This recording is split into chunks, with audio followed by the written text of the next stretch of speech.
Chapter 12. "So, how did we do?" Kenzie asked as Shelby closed out the register. "Not bad. Thankfully, the landlord will cover the pipes when he returns, and I think we made enough today to pay January's rent.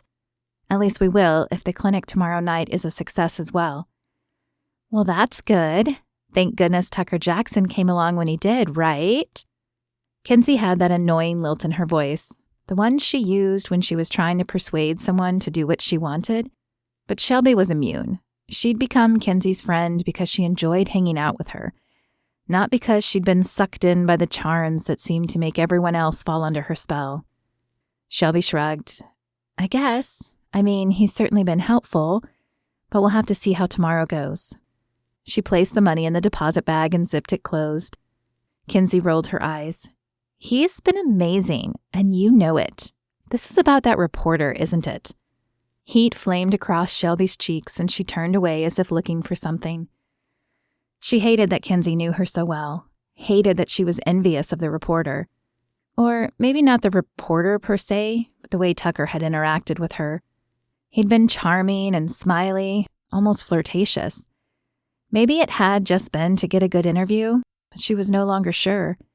She'd thought Tucker had connected with her when he'd opened up about his anger and let her pray for him, but apparently she'd been wrong.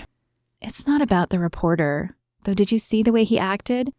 Those two deserve each other, probably both hung up on their money and good looks. "Oh my gosh, you like him." "What?" Shelby turned back to Kenzie to see her wide eyes sparkling. "You like him, Tucker Jackson. You think he's cute." He's not." Shelby blew out a frustrated breath. "Okay, fine. I think he's cute. Who wouldn't?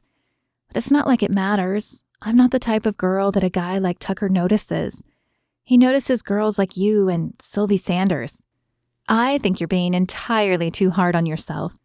You have a lot to offer a man like Tucker." Shelby cocked her head at her friend. "Wait, I thought you liked Tucker. Why does it sound like you're trying to convince me to give him a shot?" Kenzie shrugged. "I like the idea of Tucker, and yes, he is easy on the eyes, but I think he's looking for something more than I can offer him. I was telling him last night that I didn't know what I wanted to do for a job, and he got this funny expression on his face, and then he looked toward the office, where you were." A weird feeling that straddled the fence somewhere between embarrassment and denial erupted in Shelby. I doubt he was looking at me. Except they'd had that moment yesterday. That moment where he'd lifted her chin and she'd thought some spark had passed between them. And then more moments earlier today. But then there was Sylvie and the way he had acted with her. Shelby didn't know what to think. Kenzie's lips twisted into a teasing smile. "I'll take that bet. I think you're wrong about him. And if you'd let me do a little makeover on you, I could get him to notice you the same way he did Sylvie. You're beautiful, Shelby. You just hide it." Shelby lifted her chin and clutched the money bag tighter. "I don't need a makeover. If a man doesn't like me for who I am, then he isn't the man for me." "Famous last words of a spinster," Kenzie said with a smile. Shelby marched over to the door and flicked off the lights. "I will not be a spinster." "Who's a spinster?" Shelby jumped at the sound of Tucker's voice behind her and nearly dropped her keys. She hadn't known he was still in the center. "No one. What are you still doing here? I thought you left." "I needed to see you first. Do you think I could skip coming in the morning tomorrow? The coach moved practice up, and I'd like to spend the few hours before it hammering out what I want to show the kids. I can make up the missed time next week." "Sure, that would be fine. How did the interview go?" Shelby wasn't sure she wanted to hear his answer, but the question came out anyway. He cocked his head at her and smiled. "It was fine. Sylvie seems very nice. A little high maintenance, but nice. Anyway, I'll see you tomorrow." He grabbed her hand and squeezed it. "Thank you for earlier. I'm going to take your advice." Shelby watched him walk out of the center and then turned when she heard Kenzie cough behind her. "See? I told you he likes you." "No." Shelby shook her head. "That was nothing. He was just thanking me." Kenzie's brow lifted. She was not convinced. Uh-huh. Well, he held your hand while he thanked you, which wasn't necessary. I would say that there's something there. If he asks, would you go out with him? I don't know. I mean, we're so different. What if we went out and it didn't work out? What if it did? Shelby had no answer to that.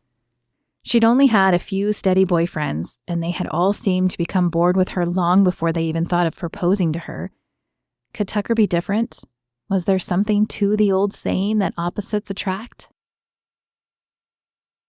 Tucker woke with a start to the light coming in his window. What time was it? He opened his eyes and groaned. 11? Shelby had allowed him to take the morning off to prepare for the clinic tonight, and he had planned to work on the plays he wanted to show the kids. However, somehow he had slept through his alarm. He was supposed to be suiting up for practice right now. Why hadn't anyone on the team called him? Frustrated, he punched the home button to wake his phone, only to see that Blaine had called him. Twice. He must have been so exhausted from yesterday that he'd slept through the alarm and through the calls. He punched the number to return the call as he jumped out of bed and began grabbing clothes for a shower. "Blaine, it's Tucker," he said when the quarterback answered. "Tucker, how nice of you to return my call. You do realize you're supposed to be here getting ready for practice, right?" The tone of his voice rubbed at Tucker's irritation, but he forced himself to remain calm. "I do. I'm sorry, man, but I am on my way. Just give me half an hour to take a shower and grab some food, and I'll be there. I know this work at the center is throwing off your hours, but missing practice could get you benched for the next game." Tucker pinched his lips together as the frustration bubbled within him. Blaine was infuriating. Yes, it was his fault for being late, but if Blaine only knew how hard he'd worked last night, he'd had no idea that playing with kids would require so much energy, so much mental effort.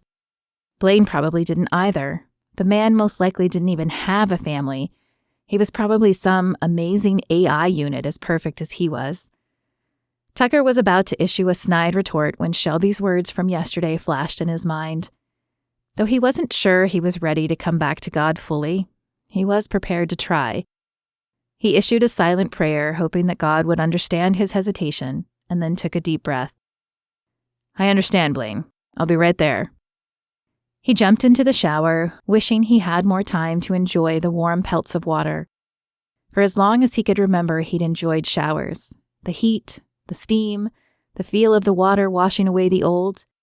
His favorite part was watching the cloud of steam roll out and fog the mirrors when he was done. It made him feel a little like a rock star. His mother had often teased him that he would be the death of her with his hot water bill. His mother. Was Shelby right? Was his mother's death still affecting him a decade later? Would he ever stop feeling sadness and anger over her unjust and untimely death? Tucker washed the last of the soap out of his hair and turned off the water. The hot water hadn't even been on long enough to create steam. He regarded his reflection in the mirror and wondered how different he might be if his mother hadn't died, if his father hadn't thrown himself into his work, if Tucker hadn't had to become the parent for both him and his sister. Would he even be in this situation? Somehow he doubted it. He doubted he would have been as angry, and therefore he probably wouldn't have been in the bar. Maybe he wouldn't have even been traded. But it was no use living in the past. His mother was gone, and life was what it was. What he needed to do now was to focus on the present, get to practice, finish his time at the center, win the championship. Give his anger to God? Shelby's words from yesterday floated through his mind again. Could God really take his anger away? It had seemed to lessen after he prayed, so could there be something to it? Could he help Tucker forgive his father? He supposed it was possible, but he didn't have the time to think more about it right now. Right now he had to focus on getting to practice before he got benched for the rest of the season.